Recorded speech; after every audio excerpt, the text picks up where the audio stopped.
So a little while back, some guys from the church came to me and asked about doing a little mission trip down to Peru. We have a number of missionaries we support down there with an organization called BCM Peru. They run a camp down there. They train other missionaries and pastors, just great organization. We've had a really good relationship with them in the past and sent a lot of work teams down to help. And so when we inquired about going on the trip, Jonathan Adisio down there sent a message back like, oh yeah, we would love to have you. In fact, we'd love to have you in March because we have some things going on at the camp and we'd love to have it fixed up by the time those things begin in April. Problem was that was like 2 or 3 weeks out from when we had started to plan the trip, which is a pretty quick turnaround time for an international trip. But the guys talked who kind of wanted to go down. They said, yeah, we could do this. So they said we could send 5 people down. Shane, do you want to go? And my first reaction was like, well, yeah, I'd love to go. I've been here at Pine Grove for 5 years, and I haven't been able to see any of our missionaries. But my passport's probably out of date now. I haven't been overseas in years. But I looked and checked out my passport, and actually, passport is good to go. That wasn't going to keep me from going at all. But then I thought I couldn't possibly go on the trip. I have so much going on with the family. I couldn't possibly get away. So I asked them, what do you guys think? Yes! And so I realized I just needed to stop coming up with excuses and just go. I would finally get to see some of our missionaries, which I haven't been able to do in my 5 years here at Pine Grove. I'd be an encouragement to them. I could bring my camera down and shoot some video and bring that back to Pine Grove. And I was hesitating because there's a lot going on and it was a short timeline. But sometimes when God lines everything up for you, you just have to trust Him and go.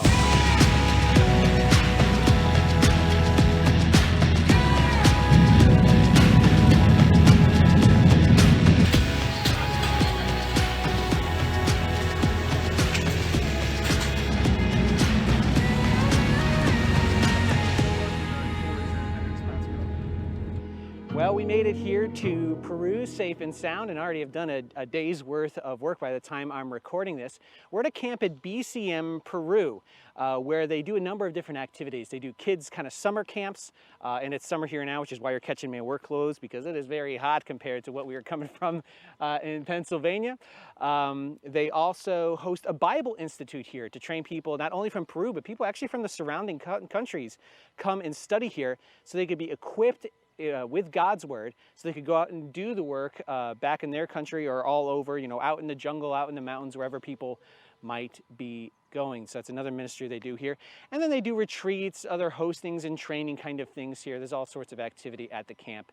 And we support 2 missionaries here, 2 missionary couples, Jonathan and Chantel, as well as David and Kathy. And Pine Grove has had a long history with this camp. And so we sent down a work group of 5, including me, to put on an addition onto 2 houses, so 2 additions for when people come and study here, they could come and there's enough room for them to come and study with their whole family and bring their whole family here during their study, because sometimes it could be a while that they are part of that Bible Institute while they are learning to be equipped in God's Word.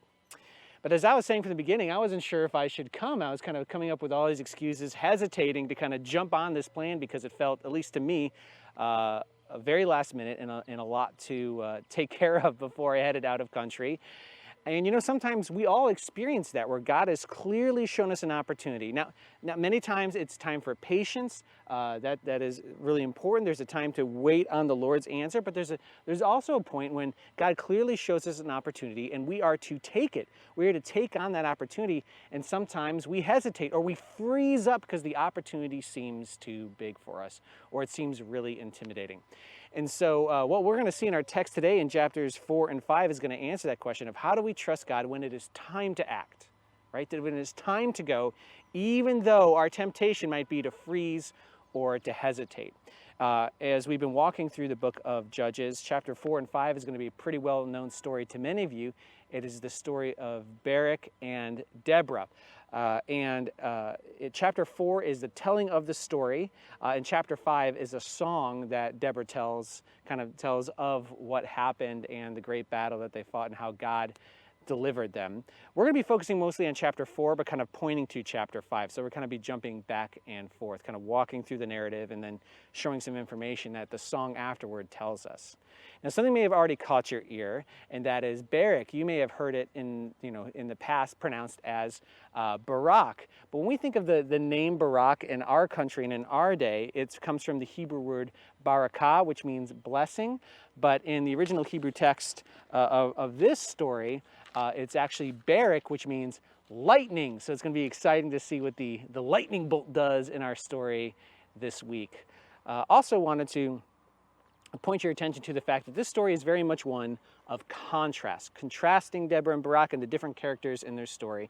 And when we view it through the contrasts that are presented to us, it's going to help us understand the meaning of it. So let's dive into it. We're going to understand our hesitating. We're going to see what God does even when we hesitate, and then how we can trust the Lord when it is time to act. Let me start reading in chapter 4. But you know what? Before I do, let me remind you of what's happening in the book of Judges. In the book of Judges, we are in the cycle of Israel struggling to trust in God. They first disobey God, then there's usually disaster falls on them because they disobey and forget about God and trust in the gods of the other nations. Then they often cry out, but not always, and then God brings a strong deliverer to them. And as we start reading this story, we're going to zip through those first 3 parts of the cycle very quickly. So let me start reading in chapter 4. And the people of Israel did again what was evil in the sight of the Lord after Ehud died. And the Lord sold them into the hand of Jabin, king of Canaan, who reigned in Hazor. And the commander of his army was Sisera, who lived in Harosheth Hagoyim. Then the people of Israel cried out to the Lord for help, for he had 900 chariots of iron. And he oppressed the people of Israel cruelly for 20 years. And so we've gone through that. There's been disobedience. The people did what was evil in the eyes of the Lord. There was disaster, and now they are crying out. And now we are expecting a strong deliverer, a judge, which is like a tribal leader, to come and rescue the people. A leader maybe like Othniel, which we looked at a couple weeks ago, or Ehud, who God used, these strong, mighty warriors to deliver the people from their distress. And so that's what we're looking for as we keep on reading. All right, let's see what God does here. Chapter 4, or verse 4 rather. Now Deborah, wait a second, that doesn't sound right. Is that what your Bible reads? That doesn't sound like necessarily the warrior. Well, let's keep reading. Now Deborah, a prophetess, the wife of Lapidoth, was judging Israel at that time. And she used to sit under the palm of Deborah between Ramah and Bethel in the hill country of Ephraim. And the people of Israel came up to her for judgment. And she sent and summoned Barak the son of Abinoam from Kedesh Naphtali and said to him, Has not the Lord, the God of Israel, commanded you, Go gather your men at Mount Tabor, taking 10,000 from the people of Naphtali and the people of Zebulun, and I will draw out Sisera, the general of Jabin's army, to meet you by the river Kishon with his chariots and his troops, and I will give him into your hand. Yeah, the Lord has called, the Lord has found a deliverer. Barak, Barak the lightning bolt, go and rescue your people. So what does Barak say? Verse 8, Barak said to her, If you will go with me, I will go. But if you will not go with me, I will not go. No, Barak, no, what are you doing, buddy? You are supposed to be the strong warrior here, and you are asking Deborah, a non-combatant, to go into battle with you. What are you doing, man? Listen, this is embarrassing. We have to kind of put our modern sensibilities away and think about where it was in the text. In those days, women were not warriors. Now, Deborah is faithful. We're going to see her faithfulness as we continue in the story. But women were not warriors. And so for Barak, who has been told by the Lord that he is going to be used to deliver the people, to say, well, I need this non-combatant to come with me, is embarrassing and kind of is a demonstration that the Israelites are really trusting to trust in the Lord, that things are getting worse. Let me keep on reading. And she said, Deborah, I will surely go with you, faithful Deborah. Nevertheless, the road on which you are going will not lead to your glory, for the Lord will sell Sisera into the hand of a woman. Then Deborah arose and went with Barak to Kedesh. And Barak called out Zebulun and Naphtali to Kedesh, and 10,000 men went up at his heels, and Deborah went with him. all right, we need to stop because we've really seen something highlighted that things have been getting worse in Israel. They're not trusting in the Lord. And Deborah says, listen, since you are hesitating to trust in the Lord, you're not going to get the glory for it. Some woman has, which again, we got to put away our modern sensibilities. Women were not warriors in those days. And so he's to say some non-warrior is going to get the credit for this, Barak. And it really demonstrates for us this idea of hesitating. And Barak's sin really reflects the sin of the people, because it kind of mentions this in other places, that Barak wasn't the only one who was struggling to follow the Lord and struggling to trust in the Lord and hesitating from following him. In chapter 5, in the Song of Deborah, when it talks about this passage, in verse, back in verse 15 and following, it says this. The princes of Issachar came with Deborah, and Issachar, faithful to Barak, into the valley. They rushed at his heels. Among the clans of Reuben, though, there was searching of heart. Why do you sit still among the sheepfolds to hear the whistling for the flocks? Among the clans of Reuben, there was great searching of heart. Gilead stayed beyond the Jordan, and Dan, why did he stay at the ships? Asher sat still at the coast of the sea, staying by his landings, and Zebulun is a people who risked their lives to the death. Naphtali too, and the heights of the fields. And so it talks about these people who did not come, these people who did not follow the Lord, that many were staying behind. It says later, curse Marah, says the angel of the Lord, curse its inhabitants thoroughly, because they did not come help the Lord, to help the Lord against the mighty. And so we see that there's this problem of hesitation throughout the Israelites at this time. So why were they hesitating? Why did Barak freeze and hesitate, and why are the Israelites in general hesitating? Well, the text doesn't say explicitly, but it does give us a bunch of hints. Why? Because there is this strong contrast between the might of the enemy and the weakness of the Israelites. For example, the enemy is seen as incredibly strong. It seems like an impossible task. Several times throughout our text today, it's going to mention that they had 900 chariots of armor, strong. The chariots of armor, this is a serious thing. This is like in World War II when the Germans did their blitzkrieg into Poland with their tanks, and the Polish were trying to fight against these tanks basically on horseback. All right, that's kind of the picture we have here. So the enemy was seen as incredibly strong. Even the name of where the king Sisera is fighting out of, Kadesh, not Kadesh, Harosheth HaGoyim, means Harosheth of the nations, pictured as very strong. And later when it says that they're going to meet their troops or their soldiers, your translation might say, it actually means the multitudes, that they're going to have to face the multitudes of this enemy. And so to Barak and to many of the Israelites, this must have seemed like an impossible task. It must have just seemed too hard to do, because what are the Israelites like right now? Who's going to save them? Well, Debbie sitting under a palm. You know, that's no offense to Deborah. Again, she is a faithful woman. She is following the Lord's commands. She is encouraging Barak to do what is right here. She is willing as a non-combatant to go to the battlefield to make sure that the Lord delivers his people. But that is not a sign of strength for Israel to have this non-warrior there kind of leading the way.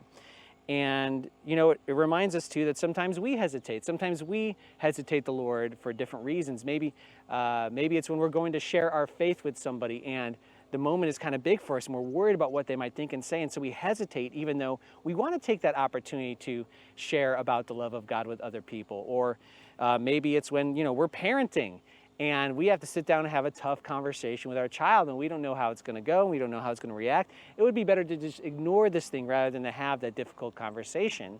But we see the opportunity that the Lord has have us, but man, sometimes we hesitate to do what we know what we're supposed to be doing. Or maybe we've gotten a little money, maybe we got a bonus in and we have this opportunity to bless some ministry or give some money somewhere, but we hesitate because we don't know what the next month is going to bring. We don't know what car repair is coming up or what housing repair, and so we hesitate even though the Lord may have shown us very clearly there is an opportunity to serve him. And so there's a couple reasons why I think sometimes we hesitate. And there are really four kind of big ones come to mind.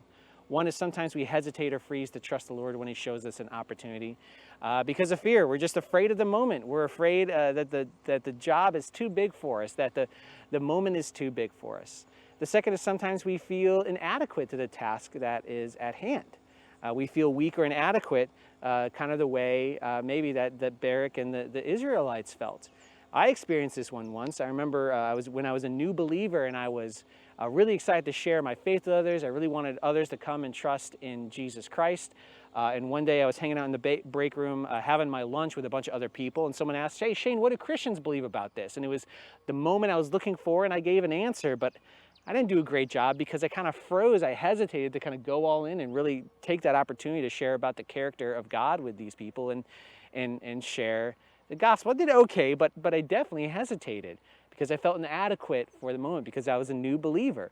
When I should have just kind of gone in and shared and talked about who God was and what he has done for us. So sometimes we hesitate because of that feeling of inadequacy. Sometimes we hesitate because we have a moment of doubt. Is the Lord really with us? Is he really going to help us? Is he really going to help push us along? And while doubt is a normal part of working through our faith, we don't want to hesitate. We want to go when God gives us that opportunity. And last, and I think this is one maybe that is most important for our story today, sometimes we think the victory is up to us. I wonder if that was what was going through Barak's mind here. That he thought the victory for Israel was up to him and his strength when he felt so weak and he saw that the enemy was so powerful. And I think really it could all be summed up with that statement, that this whole section could be summed up this way, that we hesitate to trust God because we think the victory is up to us. That sometimes we hesitate to trust God because we think the victory is up to us. It's our strength, it's our might, it's our skill, it's our whatever that's going to get the job done here. But is that true? Is it all on our shoulders to have the victory, so to speak? No, of course not. And that's what we're going to talk about next. All right, let's get back into the story. The last time we left off, we were in verse 10 of the army coming together, and so we'd expect the battle next. We're going to start reading in verse 11. Now Heber the Kenite had separated from the Kenites, the descendants of Hobab, the father-in-law of Moses, and had pitched his tent as far away as the oak and Zananim, which is near Kedesh. Like, who is this guy? Why the author's interrupting the narrative here on purpose to make us foreshadow and look to the future. We're going to be listening for this as the story continues. He's interrupting it on purpose. He's kind of perking our ears to something. Verse 12.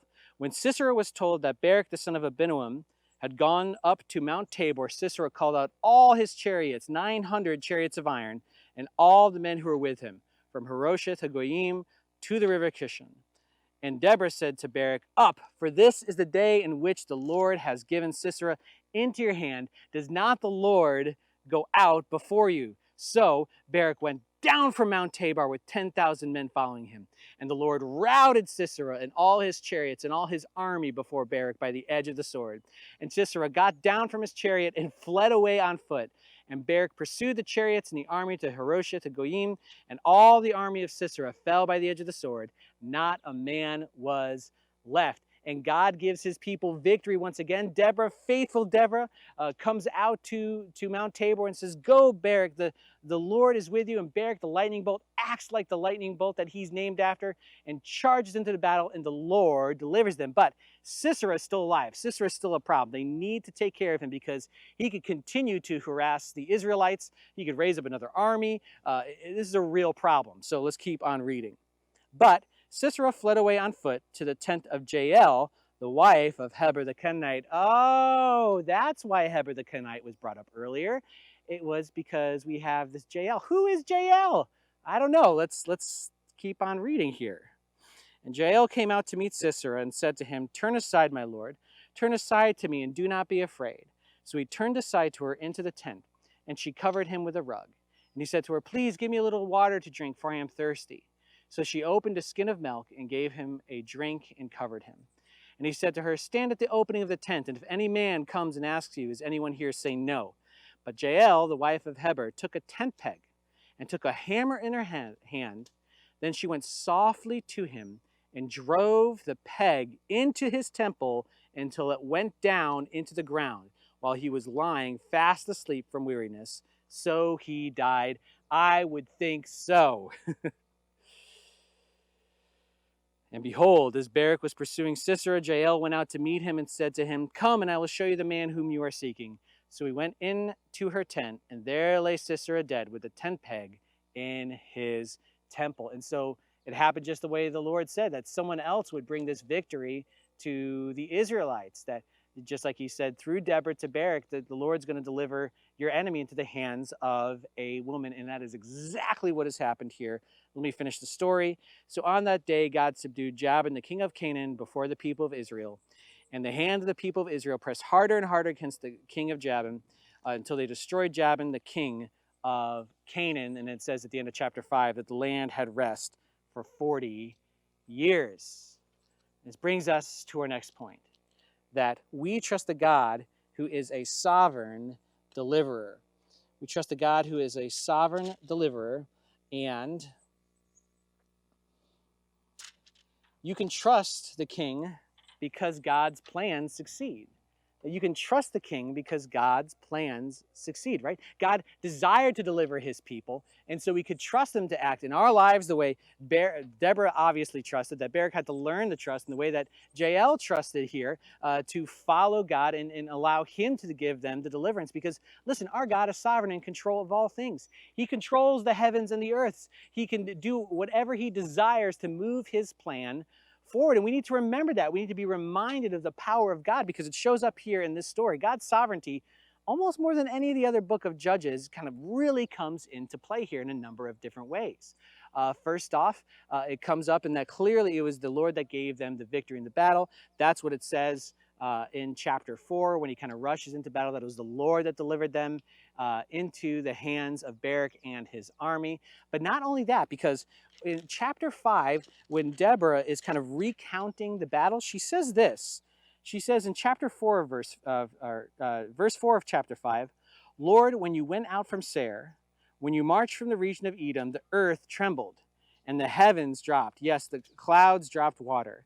The mountains quaked before the Lord, even Sinai before the Lord, the God of Israel." And this is one recognizing God's sovereignty over nature. He is in control of all things.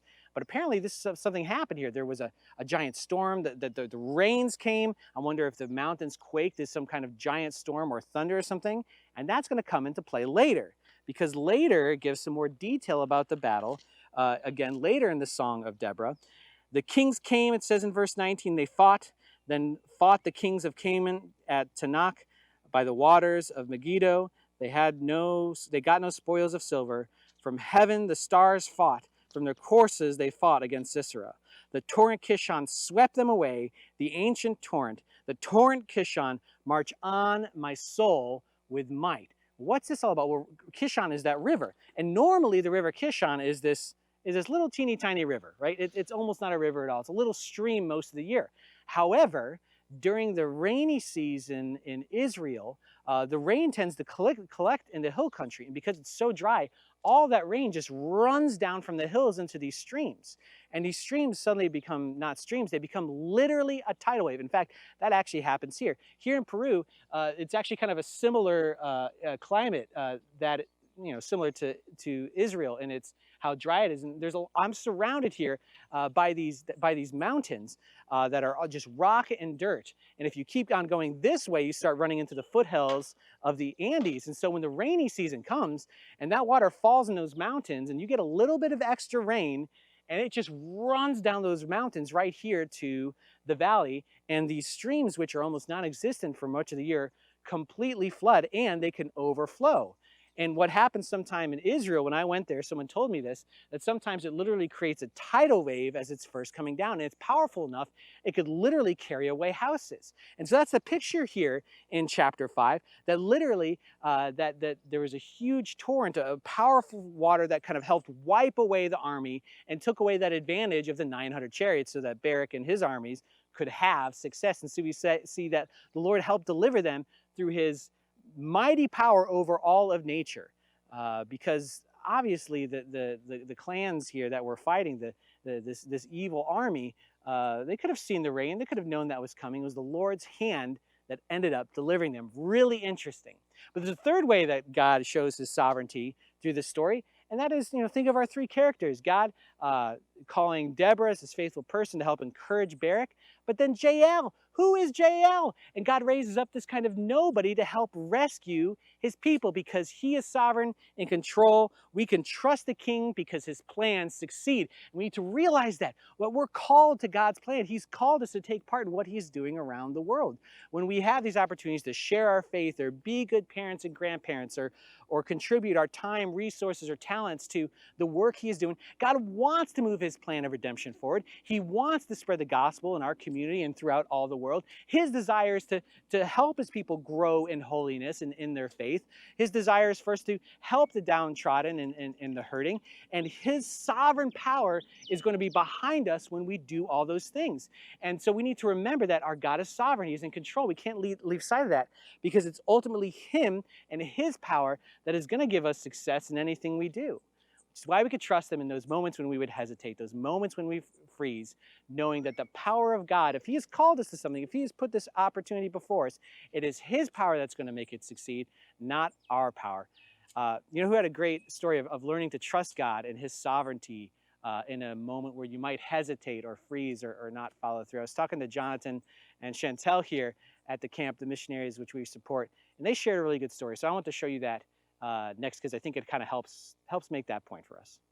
We're really happy to be able to share our experience with discerning God's will and just learning about God's sovereignty and purpose for our lives. A few months ago, we got the opportunity we heard about the opportunity of going to a training in Brazil. And as you know, we work with children, so we're always looking for that chance to grow, to learn more in our field. And we heard about this training that my wife could take in Brazil. It was going to be for a full month. And we were just kind of hit with all the information about this training, and we felt like it was a difficult choice to make. Should we do this? There were several setbacks. The finances for the airfare and the training itself and traveler's insurance made it difficult. It was during our camp season here in Peru, and we're always involved in camp season, so that made it really difficult for us to decide if we should go. Added to that, it was going to be a month long, and we had made the commitment that we would never take a trip that would take us apart from each other for more than 2 weeks. So all these things that were kind of just set up for this opportunity, we just needed to pray about it. And so we started to seek God's guidance. We prayed about it. We talked to some friends, and we decided that this would be a great opportunity. And we made the sacrifice. And so we bought the tickets. We signed up for the training. We had everything ready. We prayed about it. We told our kids about my wife being gone for about a month, and we were ready to take this challenge. And we felt God leading us towards that. 2 weeks before I was supposed to travel, something unexpected happened, and one of our children had a very scary situation that took him to the hospital for a couple of days. It was a scary time when we really felt like maybe God was closing a door, and we needed to pray to see if going to this trip was our plan or was it God's plan. So we started praying and really seeking guidance, and I started sharing with some people that would also pray with us and help us discern the will of God, that he would be leading us to make the right decision. It was a scary time for us. Our child being sick is something scary. It's something that you do not expect. But we really started praying for God to guide us. It felt like I was in the middle of the storm in the boat, like the disciples were. And I'm trying to find Jesus, and I'm trying to wake him up and say, "Where are you? Don't you see that we're sinking and we don't know what to do?" And I shared this with my husband, and he said, maybe Jesus is not sleeping in the boat. Maybe he's already walking on the waters, and he's asking you to follow him. And so we decided that we would take the opportunity, even though it was scary, even though we didn't know what would happen, being away for a month, knowing that, my child could get sick again or something else could happen. It was a scary, difficult decision to make, but we trusted God in the middle of all this. And my father-in-law always taught us to just walk with the light that we had. And the light we had was that we had made all this planning. We had everything set already. We had so many people praying for us, supporting us, people that had donated for this. that it felt like we needed to just trust God to be God and let Him do what He needed to do, even if it was scary, even if we needed to have a little more faith. And it was a great opportunity to learn and to grow and to take a challenge that was difficult, but that we knew that we could take because God was with us. I remember being, it was probably 2 nights before she had to fly out, and we were in the middle of the night. We probably stayed up till 3 in the morning, praying, crying, trying to discern what are we supposed to do. It just felt like it was difficult to make a decision, and it's not always easy to just know what God wants, but we did know who God was. We knew that He was sovereign. We knew that we had made a decision that we trusted God in. We prayed about, and we just wanted to move forward with this. And we knew that God would show us His perfect will. And even if we would have made a wrong decision, we still could trust God to help us through it. We could still trust God that He was sovereign and in control, and He was going to bring us out of this. So we just, that night we just said, okay, we're doing this. We're going to put our trust in God, and we're just going to be faithful with what we feel He is calling us to do. And so she went to Brazil. She spent a month learning, getting the training. It was a wonderful time for her. My son didn't have any episodes. He was able to serve in camp full time. I was able to survive a month without my wife. So, it all turned out wonderful, and it was God's great blessing, and His will was perfect, and it was good, and it was pleasurable for us to walk in the will that He had for us. So thank you for allowing us to share about this, and I hope it can be an encouragement for you as well.